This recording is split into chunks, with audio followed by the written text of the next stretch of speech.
guys, welcome back to my channel. It's your girl Morgan Danielle, and today I'm rocking my little head wrap and a little necklace and a romper just because I wanted to come to you guys quick to do the gender tag. I seen the gender tag on Tyance's, I don't know how to pronounce it, Tyance's channel. He's a trans guy that I follow and I'm subscribed to, and I watched the video and it made me really happy, and so it made me want to do it. And so I will leave his the link to his channel in my description box, and this will be, his name will probably be right here, I believe. And without further ado, let's get into it. The first question is, how do you self-identify your gender, and what does that definition mean to you? I identify as a woman, a black woman first, a trans woman, yeah. And what does the definition of a trans woman is just a regular old woman. You know, I personally believe that people can be born in the wrong bodies. I do believe that people can be of the other gender. So question number 2, what pronouns honor you? Any of the female ones, she, her, you know, that girl, you know, yeah. Question number 3. Describe the style of clothing that you most often wear.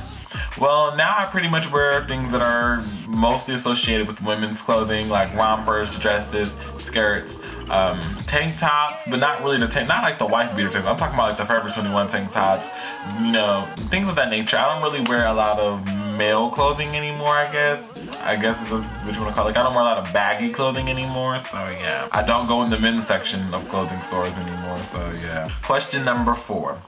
Talk about your choices with body hair. How do you style your hair? Do you have facial hair? What do you choose to shave or choose not to shave? How do I style my hair? I have natural hair, so yeah, it's very curly, very thick, very messy. So usually I'm probably rocking it up in a big puff ball. I mean, if you watch my channel, you would know. But the more and more that I'm learning how to style my hair, I don't really rock it in the poof as much anymore. I pretty much wear protective styles, and I also wear wigs. Do I have facial hair? Yes, I do, and it is painful because I have to shave almost every day to kind of get, because I'm OCD about my facial hair being in the way. You know, like some days I don't really care, but most of the time I'm OCD about it. And what do you choose? I choose to shave. I shave my beard the most because it's something that I feel like, you know, is like a dead giveaway. But I don't shave my legs during the colder months. You know, I don't shave my arms because my arms are a little bit hairy. Like, they're not really that hairy, and I feel like women have hairy you know, arms, so it's not that big of a deal. I don't shave my chest. The only place I really shave on a regular basis is my face and my legs if I have to, but not really. Question number 5. Talk about cosmetics. Do you choose to wear makeup? Do you paint your nails? What types of soaps and perfumes do you use, if any? So, I choose to wear makeup. It's something that I've done for a while now, so yeah, I do, you know. Everybody knows this is a makeup channel, so duh. Do you paint your nails? I get my nails done. I get acrylic nails done most of the time, but when in doubt, I will paint if I need to, but personally not too often. When I was younger and I wanted to kind of express my femininity, or express who I was, that's what I did, but I would have to really quickly cover it up because I didn't want people, I mean, it was a stigma behind being, you know, gay or trans back then, so I would cover it up, but I would paint it clear just because it made me feel like who I was. What type of soaps and perfumes do you use? I use body washes, I use a loofah, which is considered something that more along the female end of things, but it gives a good scrub, and I can smell it on me right now. I took a shower like an hour ago. Have you ever experienced being misgendered? If so, how often? I get misgendered all the time. It's something that I'm not really like unfamiliar with. Like, everybody in my family pretty much does. Pretty much everybody around me does. I have friends who do it and they slip up. I mean, some of them slip up. Like, some of them genuinely don't mean to do it, but they're so used to calling me, you know, by my birth name, and they're so used to calling me, you know, using the male pronouns that, I mean, it is an adjustment for them. But it happens a lot. Now, as far as society goes, yeah, here or there. You know, sometimes people mistake me and sometimes people don't. So it just kind of depends. Do you experience dysphoria? How does that affect you? I experience dysphoria all the time. I mean, I think it's very common in the trans community. And it's like, for me, I experience it a lot. Like, I mean, sometimes I wake up and I'm angry that I don't have, like, you know, a chest. You know, I wish I had boobs, and I wish I could, you know, get the bottom surgery to correct, you know, and have the right organs that I want. But it is what it is. I feel like it's one of those things where it's like you have to just deal with it, and you have to learn to accept yourself now so that way you can appreciate who you will be later on down the road. Because had I not went through being Michael, I would not be Morgan. Do you get what I'm saying? Like, had I not went through all those experiences as Michael, I would have not come to the realization that Morgan was who I was meant to be. So at the end of the day, it's all a process, and you just have to accept it that for what it is, you know? It's like, I know I'm going to appreciate it because there's so many obstacles in my way now that when I finally get to, you know, getting all the, you know, SRS and, you know, hormones and all that, I'll be able to appreciate the journey because I'll appreciate it more because I had to work for it. Question number 8. Talk about children. Are you interested in having children? Would you want to carry a child if that were an option for you? Do you want to be the primary caretaker for any children you may have?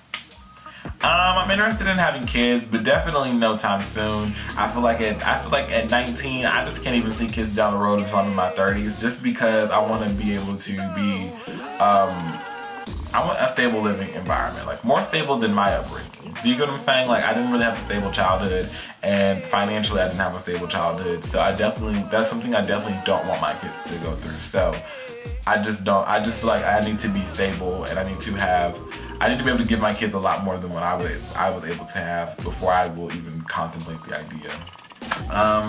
Would I want to carry a child if that was an option? I definitely would. I mean, I feel like pregnant women are the most beautiful thing in the world. I think that it's something that is one of those things that I'm okay with not being able to. Like, it's not something that I sit and think about a lot. It's not a big deal, but at the same time, I'm like, that's definitely an amazing experience that I wish I could share and, you know, experience, but it's not the end of the world, you know? It's not the end of the world.